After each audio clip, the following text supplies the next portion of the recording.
everyone! Come and join me as I discuss about this new drug. Its generic name is called calcium carbonate. Its brand name is called Oyster Cup. Its chemical name is CaCO3. For its drug classification, therapeutically it is an antacid. Pharmacologically, it is a calcium supplement. This drug belongs to pregnancy category C. What is its mechanism of action? Calcium carbonate is a basic inorganic salt that acts by neutralizing hydrochloric acid in gastric secretion.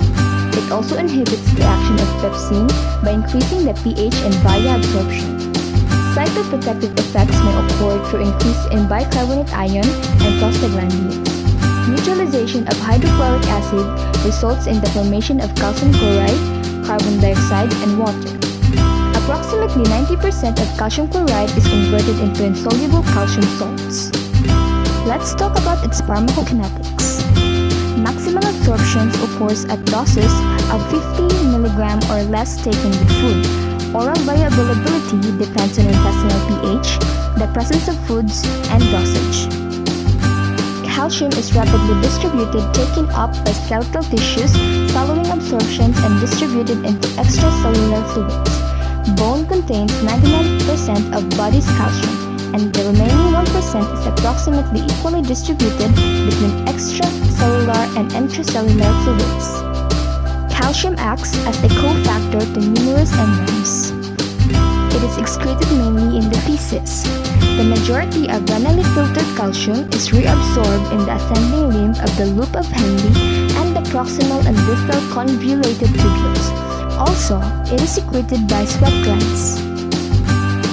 This drug is indicated to prevent hypocalcemia and to provide antacid effects.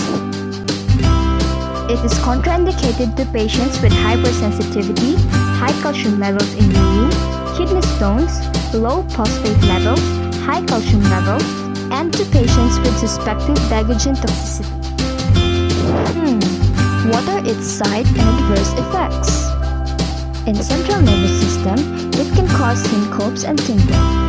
In cardiovascular system, it can cause cardiac arrest, arrhythmias, and bradycardia. In gastrointestinal system, it can cause constipation, nausea, and vomiting.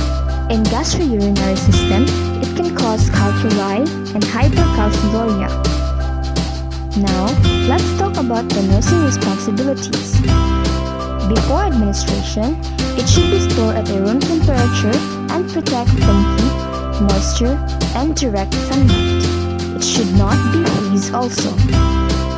Next, keep the patient in a recumbent position for 30 minutes after parenteral administration to prevent dizziness from hypotension. Administer IV calcium through an infusing IV solution using a small bore needle inserted into a large vein to minimize irritation. Next, give calcium slowly to prevent excess calcium from reaching the heart and causing adverse cardiovascular reactions. Adverse reactions often result from too rapid administration.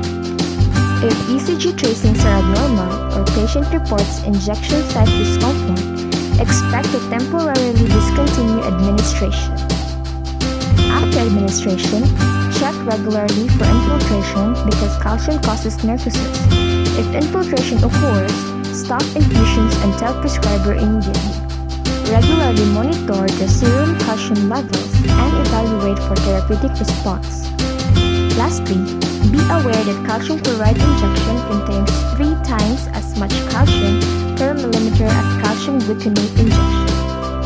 That's all guys, I hope you learned something from it. Bye!